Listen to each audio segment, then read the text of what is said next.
Tanghalian ng ating mga breeder. Nandito ang ating isang breeder. Ipapasilip ko sa inyo. Nag-iisa yung sisiw niya. Nag-iisa yung inakay.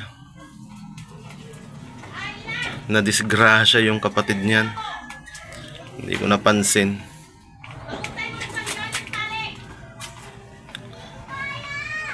Hindi ko na i-save. Di bale. Naka MMFC rin yan. Aray ko, matigas yung pintuan. Naka MMFC ring din yan. Patingin na, ang tapang ah.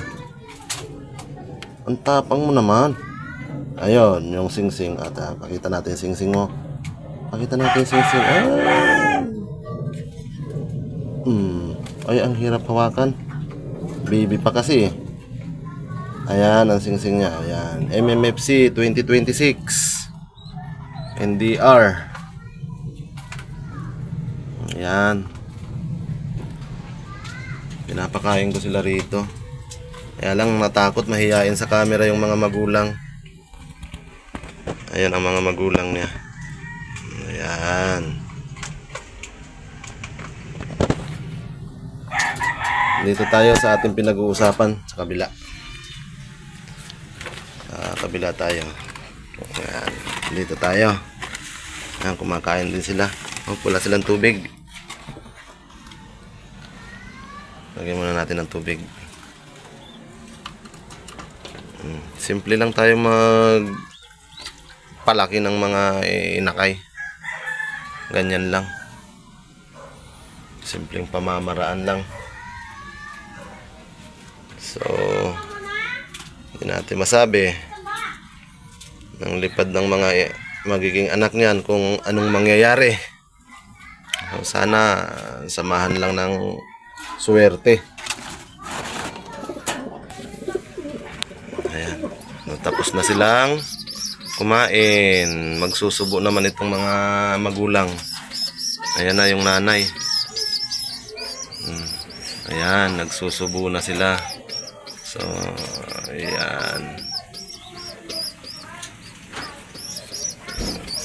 Ganyan kasi pag yung magulang niya magsubo ng inakay. Ayan.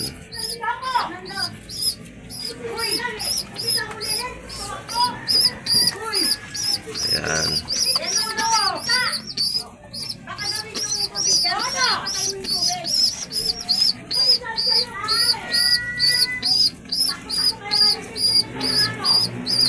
Grabe magsubo ng inakay ang inahin. Ayan. Anong day ba ngayon? Day December. Ano bang petsa ngayon? 16. December 16. Today is December 16. So 16 days old pa lang itong mga inakay na to. 16 days old sila.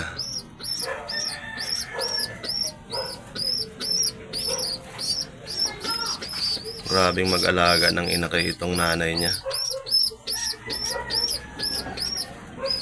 Yung nanay pala nito, nailipad ko ito ng norte. Sa CMF. Sa CMF ko ito nalipad. Nag-ano to, dalawa to magkapatid puro babae. Yung nanay nito. Ayan, yan. Yung nagsusubo na yan, dalawa silang magkapatid. Nailaro ko sila sa pareha sa norte. Yung itong babae na yan, bale, nanalo siya, pulling winner, maraming beses. Hindi ko mabilang, hindi ko na matandaan.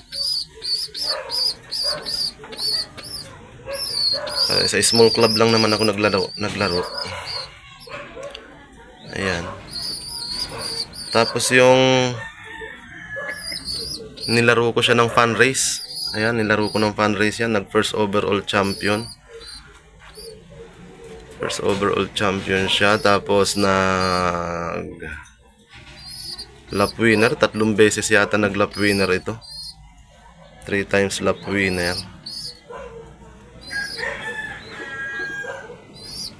Tapos yung kapatid nito, na babae din yung kapatid niyan eh. Yung nilaro ko. Nestmate mismo niya. Bali, nawala siya nung last lap ng mini derby. Ano yun eh.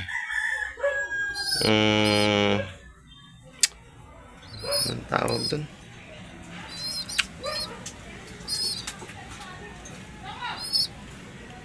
Nakalimutan ko na yung sasabihin ko.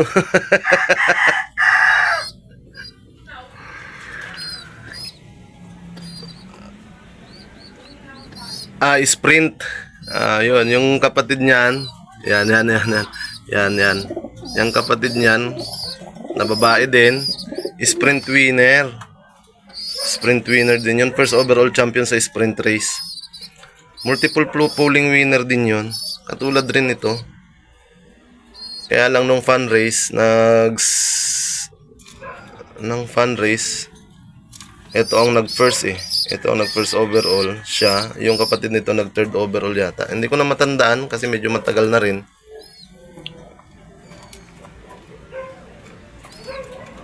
Yan ang kwento niyan. Sa norte. Sa norte ko lang nililipad. So, itong mga anak niya sa norte din lilipad ito. Sana, pala rin na. Ano din pala to, Santa Ana finisher din siya. Napatapos ko siya ng Santa Ana. 2 beses na cut off. Kaya okay lang. At least umuwi.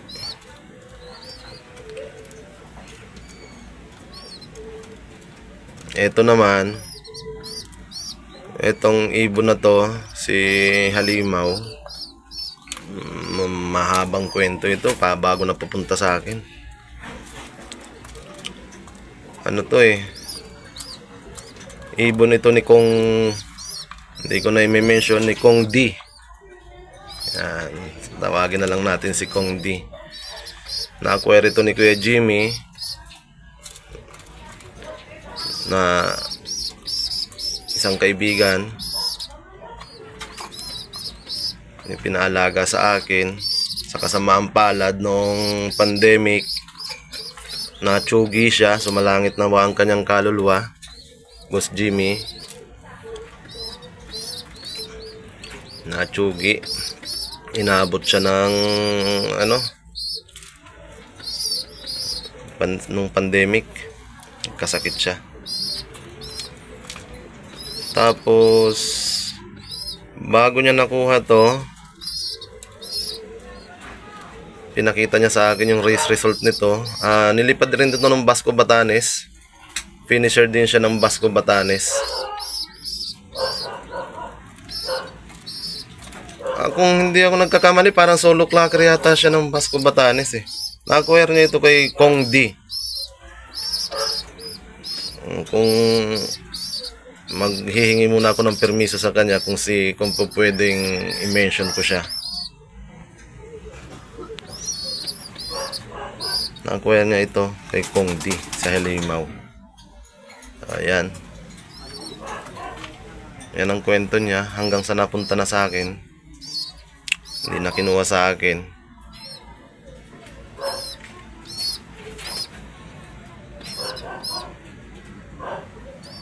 Sana pala rin ako sa mga anak.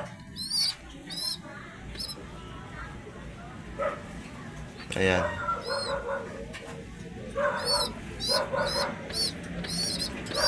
So hindi ninyo inubos ang patoka, hindi sila nag-ubos ang patoka oh, mga partner oh. Niniwan nila yung parang palay. Hindi ako masyadong mahilig kung alamin kung ano-ano yung mga seeds na yan. Yan, iniwan nila.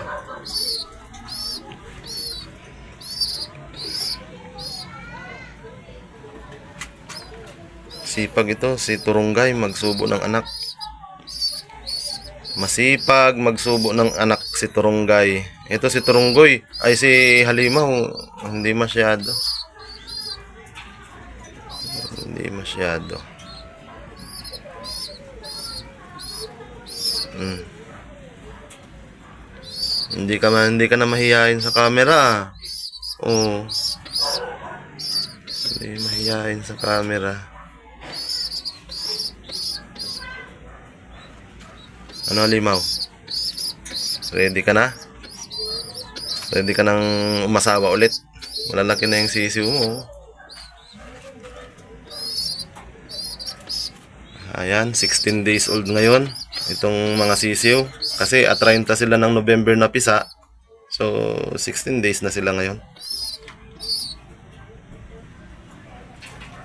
Sana magbunga yung paghihirap ko na mag-breed ng ganito. Sa totoo lang, napakahirap i-breed nito si Halimaw. Nambubugbog ng babae yan. Meron akong babae sa kanya na nilagay na gustong ipares. Kaya lang, ayaw niya yata ng ganong kulay. Ano siya, white top. Maraming puti sa pakpak, maraming puti sa ulo. Tapos, black check yung ibabaw ng pakpak niya. Hindi ko alam kung anong tawag dun sa kulay na ganon. White top lang yata yun. Yung ganon. So, ayaw niyang parisan. Binubugbog niya talaga. 1 buwan na silang magkatabi. Tapos, pinagsama ko sila para kala ko sabik na sila sa isa't isa. Nagkakakilala na sila. Naku, yung pala, bubugbuging maigi. Kinalbo. Grabe. Nung umpisa, inaasawa niya. Nagme-mate sila. After mag-mate, inahabol-habol niya. Pinipitik ng pakpak. Inaaway niya.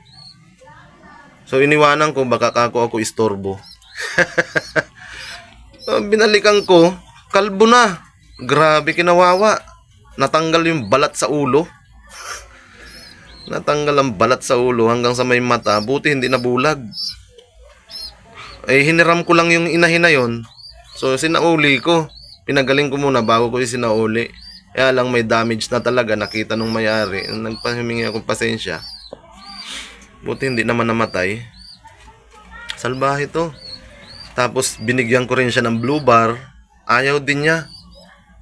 So, ibig sabihin, ang gusto lang niya talagang kapares ay kakulay niya. Ayan. Kakulay lang niya ang gusto niyang kapares. Kaya, hindi na ako nagatubiling ipares itong si Turunggay. Total naman, meron din namang history na maganda si Turunggay. Ayan, si Turunggay. So, first time nilang magpares. First time sila. Kukuhaan ko sila ng testing natin yung linyada nila. Yan. Testing line yan, testing line. Hindi ko muna i-reveal yung linyada kasi medyo nakakahiya din. Pero sabi sa akin nung may-ari, ganun nga daw. Yung pinagkuhaan ni Halimaw, yun ang gender, yun ang bloodline niya. Pero hindi ko rin masabi. Kung totoo yung sinasabi sa akin ni Boss Jimmy, kaya matesting line na lang muna siya ngayon.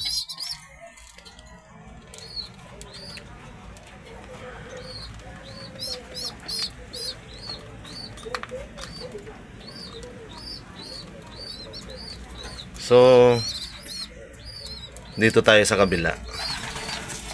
Dito tayo sa kabilang ano. Meron ako ditong mga hindi pa pinapakita. So, ipakita ko ulit itong isa. So, ito. Ayan, kumakain. Ayan. Testing line din yan. Testing line din.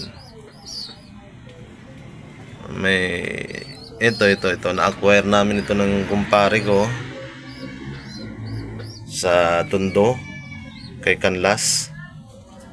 So siya naman ang bumili niyan. Ako na lang ang nag-aruga. Ako na rin ang nag-breed. Ito naman, bigay sa akin ng pinsan, mga tropa. Ayan. So, testing line din. Testing line. Tingnan natin yung nag-iisa yung anak niya kung anong magiging resulta. Abangan nyo ako sa susunod na July. July ang training nito eh, July. So, sabayan nyo ako. Abangan natin kung anong mga magiging resulta ng magiging anak nitong magiging lipad ng mga anak nitong mga to. Sana maging successful. Hindi nakapanghinayang, hindi masayang ang oras at panahon.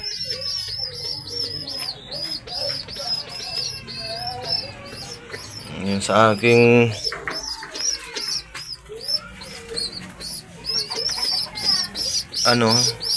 Lopman ay magi-stay in daw. So ako na papatukan nito. Bukas magi-stay in daw siya sa Bulacan. Kaya ako muna magpapatukan nito. Subo na naman si Halimaw naman na nagsubo. So medyo mahihain yan si Halimaw kapag hindi ko nabubuksan yung kulungan. Si Halimaw din na nagsusubo. Lalakas nilang magsubo. So magaling silang mag-aruga ng mga anak.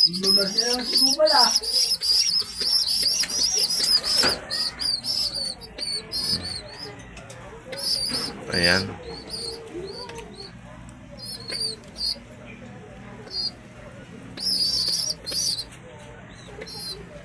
Tapos na magsubo si Halimaw. Ayun si Halimaw. So hanggang dito na lang. Samahan nyo ulit ako sa susunod na mga video ko. Panoorin nyo. Please, pasubscribe naman para ma-monetize na ako ni Lolo. Para ma-monetize na ako dito kay Lolo. Please like, share, subscribe. Thank you po. Thank you sa mga taga-suporta ko. Sana nagustuhan nyo yung aking video.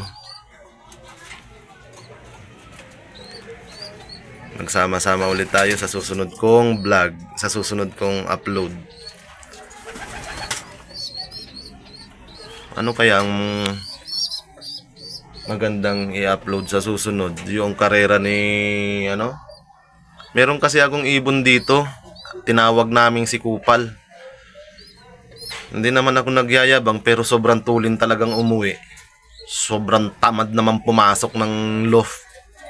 Hindi ko na motivate ng maayos kasi noong panahon na ako tinamad ng mga rera, pinabayaan ko lang siyang lumipad, pinabayaan ko lang siya diyan sa kulungan, kumain, papakain sa umaga, alis na ako, papakain sa hapon, alis na ako. Hindi ko na motivate, hindi ko siya nahawak-hawakan man lang, hindi ko na Kaya lumaki siyang sobrang ilap. Hirap na hirap akong hulihin sa looban ng kulungan, sobrang ilap.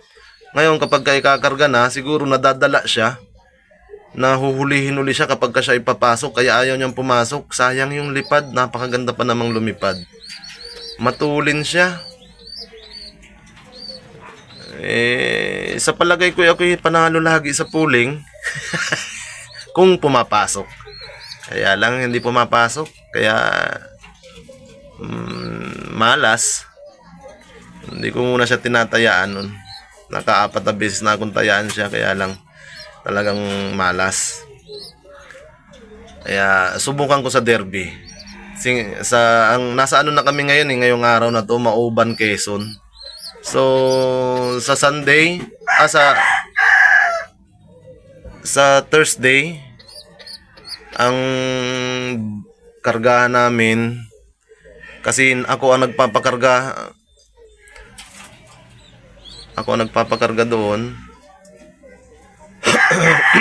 Magla-live nga pala ako habang nagpapakarga. Panoorin nyo ako doon. Subaybayan nyo ako. Marami din player sa akin. Ang pumipick up ng truck ng ibon namin ay MMFC.